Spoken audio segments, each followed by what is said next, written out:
ఆ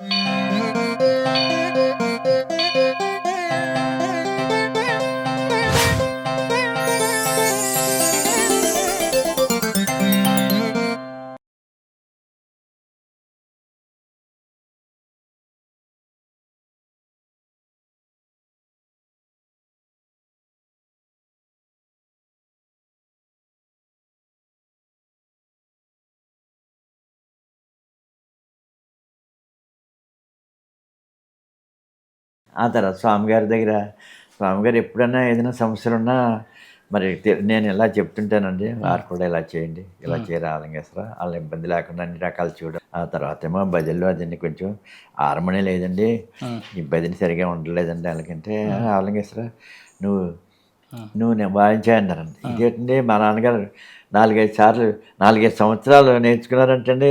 ఏంటి 5 సంవత్సరాలు 5 మైళ్ళ దూరం నెత్తి మీద హార్మోనీ పెట్టుకుని, అలాగంటే అలా కాదు నీకెందుకు విభూతి ఇస్తున్నాను నేను, నువ్వు వాయించే రాలంగేశ్వర అంటే అప్పుడు ఆ విభూతి తీసుకుని వాయించేస్తే ఆ హార్మోని అలాగా వాయించాడు అండి.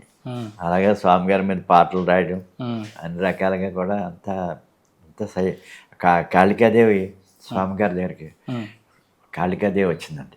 అంటే గంపల చిట్టమ్మ గారని అంటే మా అక్కగారండి. ఆవిడ మీద కాళికాదేవి ఎప్పుడైతే ఇదైందో ప్రజలందరూ కూడా పట్టపగలు కూడా ఇలాగ వెళ్ళడానికి కూడా అవకాశం లేకుండా అయిపోయింది. భయపడిపోయారండి. అంత భయపడిపోతే పగల కూడా వెళ్ళేవారు కదండి. నాకెందుకో భయం వేసేది కదండి. నేను మామూలు దగ్గరికి మామూలుగానే ఉండేవాడిని.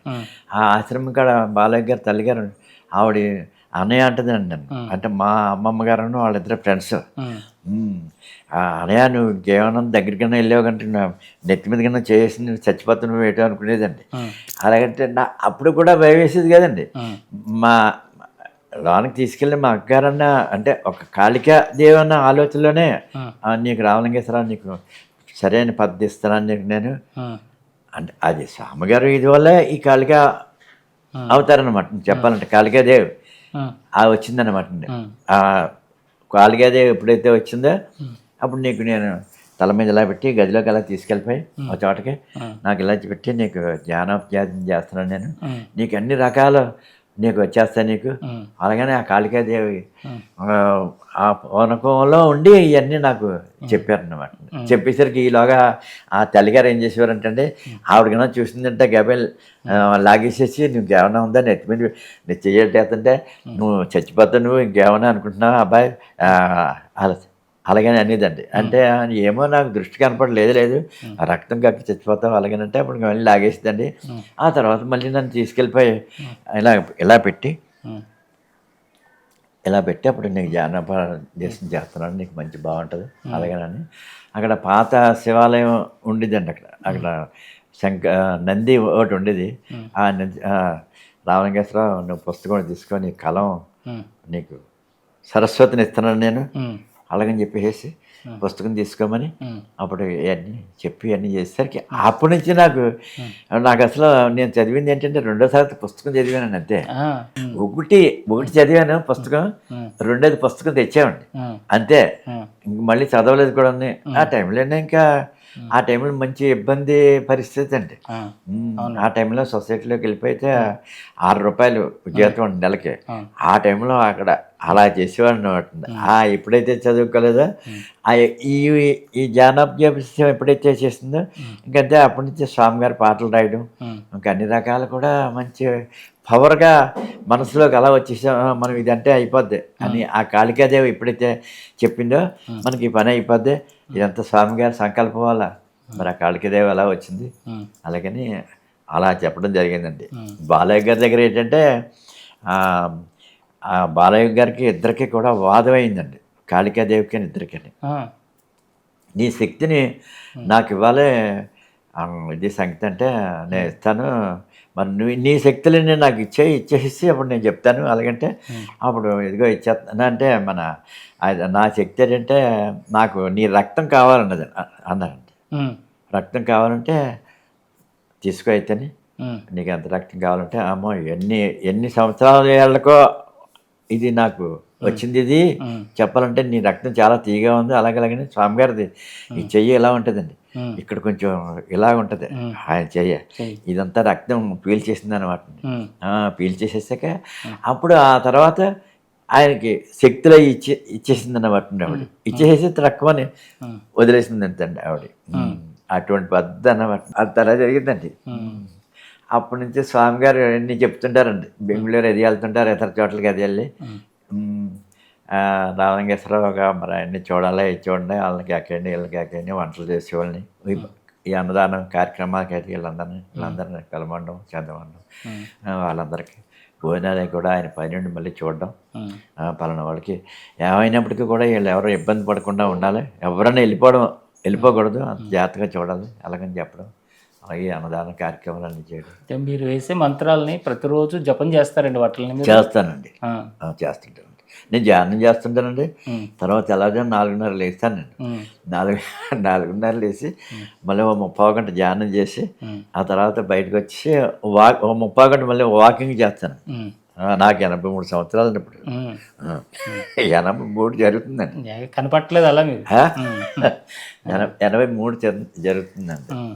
తెల్లవారుజామున మళ్ళీ వాకింగ్ చేసి ఆ తర్వాత మా చిన్నబాబు పూజకి అరేంజ్మెంట్ చేస్తే ఆ పూజ చేసేసి ఈ పొట్లాలన్నీ బయటికి పట్టుకెళ్ళిపోయి అక్కడ కొబ్బరికాయ కొట్టి అందరూ బాగా ఉండాలి, అందరూ ఆరోగ్యంగా ఉండాలి. అదొకటే నాకు మెయిన్. ఆరోగ్యమే మహాభాగ్యం. ఆరోగ్యం ఉన్నప్పుడే అన్ని ఐశ్వర్యం ఏంటి అన్ని రకాలు కూడా మంచి బాగా వస్తాయని అని గురుదేవులని అందరినీ మనం స్వామి గారి వాళ్ళందరినీ మనం ప్రార్థన చేసి అప్పుడు అవన్నీ మంత్రించి అప్పుడు బయట పెట్టుకెళ్ళి అక్కడ కొబ్బరికాయ కొట్టేసి ఆ చుట్టూ అలా తిరిగేసేసి వదకు వేసి అప్పుడు ఆ తర్వాత మొదలెడతాను అన్నమాట. ఏంటి మంత్రం వేయడం మొదలెట్టి మంత్రాలు వేసి ప్రతి వాళ్ళు మంత్రాలు వేసి తగ్గిపోవడం, వాళ్ళ కాళ్ళు ఇంకొకరు చెప్పడం, ఇదండి కార్యక్రమం చేస్తుంది. చాలా అద్భుతంగా ఉందండి. ఏమండి? చాలా అద్భుతంగా ఉందంటున్నా. అద్భుతంగా ఉందంటారా? ఇలాగ అసలు ఇప్పటికి మా వాళ్ళకి కూడా చెప్పలేదు నేను. మరి ఎందుకు వచ్చిందండి ఇది? నిజంగా కొన్ని లక్షల మందికి చెప్తున్నారు మీరు, ఒకరికి ఇద్దరికి కాదండి. మన ఇంట్లో వాళ్ళకి కూడా ఎవరికి నాకు ఇలాగా చెప్పలేదు. ఆయన స్వామివారు చెప్పారు కదా చెప్పమని, ఇచ్చారండి. నిజంగా చెప్పాలంటే అటువంటిదేనండి. అలా చేస్తున్నానండి. మెయిన్ ఏంటంటే ఇంకా ఎవరు వచ్చినప్పటికీ కూడా ఏ టైంలో వచ్చినా పాము గెలిచిందని వస్తే తెల్లజాని వచ్చినా ఎప్పుడు వచ్చినా లేచి ఆ మంత్రం వేయడం తగ్గిపోవడం. బాగా మిమ్మల్ని బాగా ఇబ్బంది పెట్టింది ఏదన్నా ఉందండి? ఎవరికైనా ఏదైనా ఒక వ్యాధో రోగం వచ్చి తగ్గకుండా ఎప్పుడు మిమ్మల్ని నమ్ముకుని ఎలాగని మీరే తగ్గించాలి రామలింగేశ్వరరావు గారు అని మీ వెంటబడి తగ్గించుకున్న వాళ్ళు ఉన్నారా? అలాగా అలా చాలా మంది ఉంటారు. బాగా గుర్తుండిపోయింది ఏదైనా ఉందా మీకు? ఉన్నారండి అలాగే చాలా మంది. అలాగే మనం కూడా తగ్గించాలి, ఇన్నాళ్ళు పడుతుంది ఏంటి, ఇన్నాళ్ళు పట్టకూడదు, మనం తగ్గిపోవాలి వాళ్ళకి అన్న లెక్కల్లో కూడా అది కూడా 4-5 సంవత్సరాలు కూడా తగ్గిపోయాక మళ్ళీ అలాగే ఇది అవ్వడం కూడా. చెప్పండి అలాంటిది ఏదైనా ఒక ఉదాహరణ చెప్తే మాకు కూడా ఆనందంగా ఉంటుంది విని. ఉదాహరణ అంటే ఇప్పుడు నేను పాము మంత్రం చెప్పాను కదండి, అది స్టార్టింగ్ లో ఈ ఊళ్ళోనే వాళ్ళ తాలూకా వాళ్ళ అమ్మాయి అది కూడా ఉన్నదండి. అదే మొదట్లో మీరు టెస్టింగ్ చేసింది. అవునండి. పక్షవాతానికి వాటికి వీటికి ఏమైనా చేస్తారండి? అన్ని అట్లకి వేస్తానండి, మంత్రం వేస్తాను. కాబట్టి అసలు రోగానికి కారణం ఏమన్నా కనుక్కున్నారు ఎప్పుడన్నా? కనుక్కున్నానంటే మన ఆహారం తీసుకోవడంలోనే కొంచెం డిఫరెన్స్ రావడంలోనే ఎక్కువగా రావడానికి వస్తుంటుంది. అది ఆహారంలోనూ ఆ నియమంగా ఎప్పుడైతే మనం ఉన్నామో దానికి దూరంగా ఉంటాయి రోగాలు. అలాగేనండి. ఏంటి ఆహార నియమాలు ఎలా ఉంటే బాగుంటుంది అంటారు? అన్నీ నిర్మలంగా ఉండాలండి. ఆహారం చూడండి, బీరకాయ, బెండకాయ, తోటకూర, చారు, మజ్జిగ వేసుకోండి అంటాను నేను వచ్చిన వాళ్ళందరూ. అది ఎప్పుడైతే కరెక్ట్గా వేసుకున్నారో వాళ్ళు ఇంకా వేరే ఇంకా ఉండదండి. ఇవన్నీ మొత్తం అన్నీ పోతాయి. మంచి బాగా మనం నిర్మలంగా ఉంటారు అన్నమాట. అదొకటి చెప్తాను. విభూతి కూడా ఇచ్చాక కొంచెం మీరు ఏ టైంలోనో పడుకునే ముందు ఒక అరగంట లేదా 15 నిమిషాలన్నా సరే ఆ ధ్యానం చేయండి మీ ఇష్టదైవాన్ని.